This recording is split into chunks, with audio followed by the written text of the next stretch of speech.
good morning guys, kasabong Luzon, Visayas, sa aking mga followers, sa aking mga viewers, lalo na sa aking subscribers dito sa aking channel, YouTube Kalyaw Pasabong TV. Maulan na umaga, maulang araw ngayon dito sa amin, kaya nagre-ringkot ako habang nakapakain ako ng aking mga alagang manok, kasi ito ang malaking bagay na hindi ako mababasa ng ulan kapag magpapakain ako ng aking mga alagang manok. Nagre-ringkot o kaya nagpapayong, pinaka-importante yan para din yan sa safety sa ating pangatawan, na makaiwas tayo sa sakit-sakit sa ubog sipon. Kasi kung lagi tayong nababasa ng ulan, nagpaulan-ulan din tayo, minsan nagkasipon, nagkaubo tayo. Yan ang totoo. Ito siya, ipakila ko pala sa inyo, ito siya ang manok ko nga 4 months na, kulay bulik. Magbigay pala ko konting tips sa inyong mga baguhan pa lang sa kaalaman ko sa mga rito na kalaki tungkol sa ibigay nating feeds pagkain. Kasi ito sila, ang unang kinakain ito stag developer, malambot. Pagpasok dito sa kanyang butsi lalamunan, natunaw agad yun, lalo na kung uminom tubig, nababasa yun. Ang pinakamagandang ginagawa ko, pinapakain ko sa kanila ganito ng edad 4 months pataas na. Ang gi-maintenance ko sa kanila inerton na, kasi sa inerton mix, may halong mais, may matitigas na bagay na yon. Pagpasok sa butsi niya, pagtulak, pagpasok sa tinawag o lamang loob na balon-balunan, may gigilingin.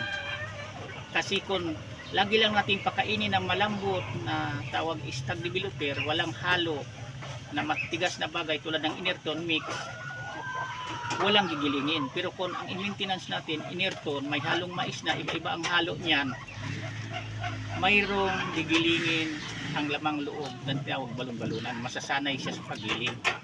Kasi pinaka-importante yan na malakas ang panggiling, pangtunaw. Yan bang tunaw sa pinakain ko sa kamanok, yung sa balon-balunan, yan ang gumigiling sa mga matitigas na pagkain, mga bagay, anong makakain niya. Kasi kung di nasanay sa paggiling yun, yan ang madali nga magkaroon ng hindi matunawan isa kamanok natin, dahil mahina ang pangtunaw, yung tawag, ang nagtutunaw kasi yan, yung tinawag o balon-balunan gumigiling. Mapansin nyo yan kung pupunta kayo sa mga palengke, kung baguhan pa kayo, di pa nyo nakita ang totoong aktual niyan, pinagbalon-balunan, hindi pa nalilinis, matalas yan, hipuin nyo. Yan ang tagagiling, yan ang tagatunaw sa pinapakain natin.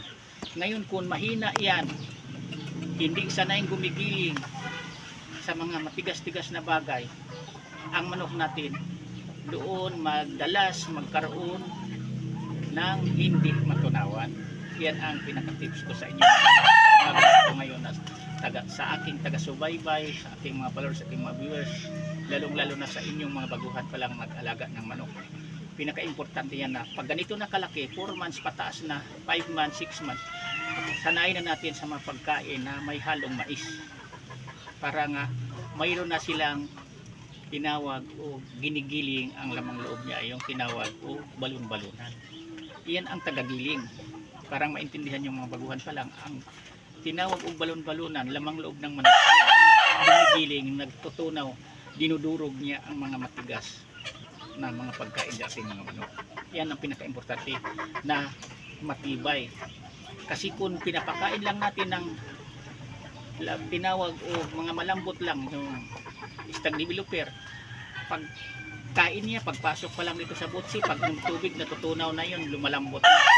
Pagpasok sa balon-balunan, dadaan na lang diretso sa mga bituka niya, wala nang gigilingin yun.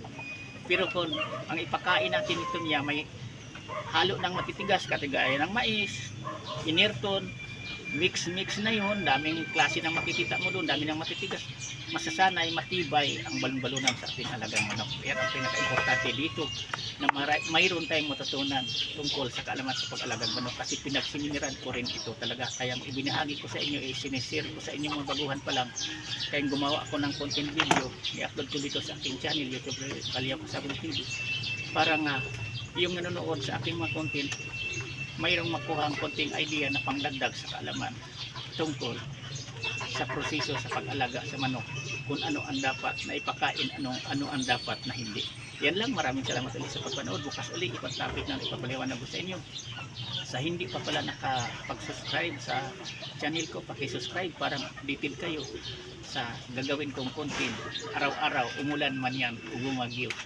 tuloy-tuloy ang aking pagpaabot sa inyo ng mga konting video tungkol sa aking kaalaman sa pag-alaga ng manok na malusog, malakas ang pangatawan mula pagkasisiw hanggang sa pagdating niya ng stag na. Yan lang, bye-bye.